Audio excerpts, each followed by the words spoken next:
सम्माननीय स्पीकर महोदय, ये जो एक्ट है मोटर व्हीकल एक्ट, ये कॉन्करेंट लिस्ट में है। जो कानून बनाने के अधिकार राज्य सरकार को है उसको स्टेट लिस्ट कहा जाता है, जो भारत सरकार बनाती है उसको सेंट्रल लिस्ट कहा जाता है, और जिसमें स्टेट और सेंट्रल दोनों करते हैं उनको कॉन्करेंट लिस्ट कहा जाता है। तो ये स्टेट गवर्नमेंट के अधिकार में है। मैं पंजाब सरकार को धन्यवाद दूंगा कि उन्होंने पॉजिटिवली प्रयास किया। आसाम सरकार ने भी एक्सीडेंट्स कम किए, पर मैं आपके सामने ये भी जानकारी देना चाहता हूँ कि देश में सबसे ज़्यादा एक्सीडेंट में मरने वालों की संख्या पे नंबर 1 पर है उत्तर प्रदेश, 23,652, टोटल एक्सीडेंट के 13.7%। दूसरे नंबर पर है तमिलनाडु, 18,347, 10.6%। तीसरा है महाराष्ट्र, 15,366, यानी 9%, और मध्य प्रदेश 13,798, यानी 8%। मैं विशेष रूप से इन चारों राज्यों के मुख्यमंत्रियों से, एक से या तो उत्तर प्रदेश के मुख्यमंत्री से मैं भी लखनऊ गया था, मेरी डिटेल बातचीत हुई, उन्होंने इसको सीरियसली लिया है।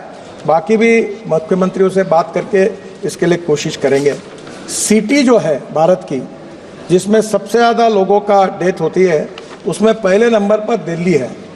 1,457 डेथ दिल्ली में होती है।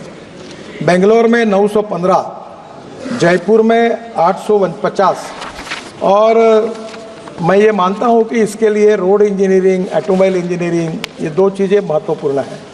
हमने ऑटोमोबाइल इंजीनियरिंग में भारत एनकैप करके रेटिंग शुरू कर दिया। इकोनॉमिक मॉडल में 6 एयर बैग्स लगने लगी, पूरे ऑटोमोबाइल सुधार कर दिए। रोड इंजीनियरिंग में कमियाँ थी, 40,000 करोड़ रुपए ब्लैक स्पॉट इंप्रूवमेंट के लिए हम खर्चा कर रहे हैं, काफ़ी ब्लैक स्पॉट्स हमने दूर किए, पर इसमें 59% एक्सीडेंट्स ये एनएच पर हो रहे हैं, और ये मेरे लिए सबसे चिंता का विषय है।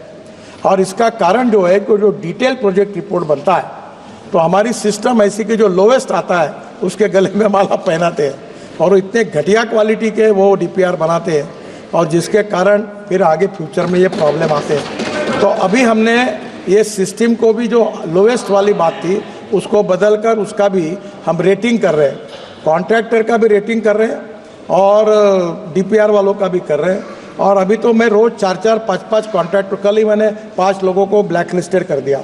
अब कॉन्ट्रैक्टर को और कंसल्टेंट को और अधिकारियों को जो भी निग्लिजेंस बताएगा उसके ऊपर कड़ी कार्रवाई करने के बारे में कोई सहानुभूति किसी के प्रति रखेंगे नहीं, क्योंकि लोगों की जान बचाना आवश्यकता है, और निश्चित रूप से हम करेंगे।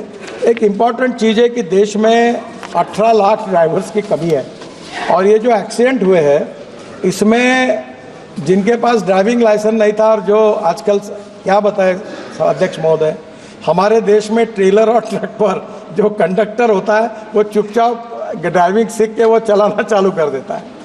हम दुर्भाग्यवश मुझे कहना पड़ रहा है कि दुनिया में ऐसा जो देश है नंबर 1 पर, जहां आसानी से ड्राइविंग लाइसेंस मिलता है, उस देश का नाम भारत है।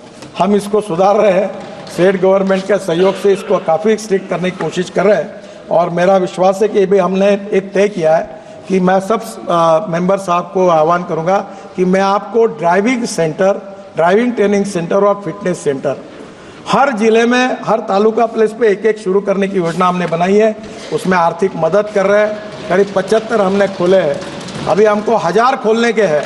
आप आपके कॉन्स्टिट्यूंसी में आप प्रपोजल स्टेट गवर्नमेंट के थ्रू आइए, मेरे पास एक स्कीम लेके जाइए और ट्रेन ड्राइवर बनाए। विशेष रूप से ट्राइबल एरिया जो है, जो सोशली, इकोनॉमिकली, एजुकेशनली बैकवर्ड है, रूरल एरिया है, जहाँ एम्प्लॉयमेंट नहीं है, वहाँ फिटनेस सेंटर और ड्राइविंग ट्रेनिंग सेंटर का कॉम्बिनेशन हमने किया है। 8 दिन में वो स्कीम को हम डिक्लेयर करेंगे, और आप इसमें आकर ट्रेन ड्राइवर भी तैयार होंगे, और फिटनेस के कारण 15 साल के बाद जो गाड़ियाँ बाद में स्क्रैपिंग करनी है उसकी सुविधा प्राप्त होगी।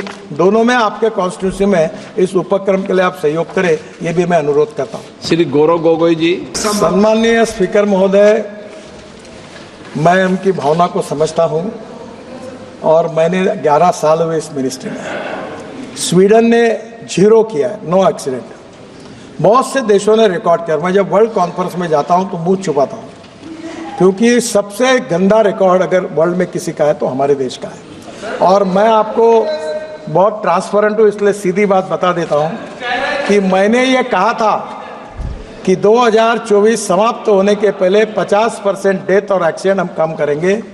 कम तो हुए नहीं, उल्टा एक्सीडेंट और बढ़ गए।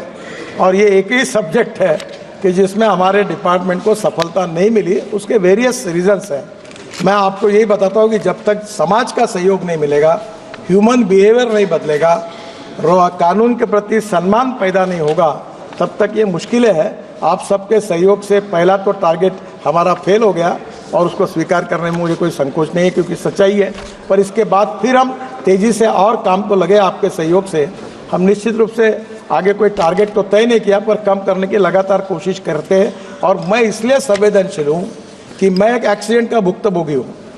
मैं लीडर ऑफ अपोजिशन था महाराष्ट्र में, विधानमंडल में, और पुलिस प्रोटेक्शन में पुलिस की सायरन वाली कार के साथ मेरे ड्राइवर को कैटरैक्ट था। मेरी पत्नी, मेरा बेटा और बेटी पूरे ट्रक के नीचे चले गए। वो टायर के कारण जो पीछे लटकता है उसके कारण जान बची है। और मैंने 2 साल में हॉस्पिटल में था। तो मैं इसके प्रति तो बहुत ही ज़्यादा संवेदनशील हूँ। पर दुर्भाग्यवश बहुत कोशिश करने के बाद भी जो कम ही है तो हुई नहीं, उल्टी बढ़ी है। ये चिंता का विषय है। आप सबके सहयोग से इस उद्दिष्ट को पूरा करने की कोशिश करेंगे। अध्यक्ष महोदय, आप मुझे संरक्षण दीजिए। 1800 रोड के प्रोजेक्ट चल रहे हैं और प्रश्न केवल लिमिटेड एक इसका है। अब ये मेरे पास जानकारी नहीं है इसकी।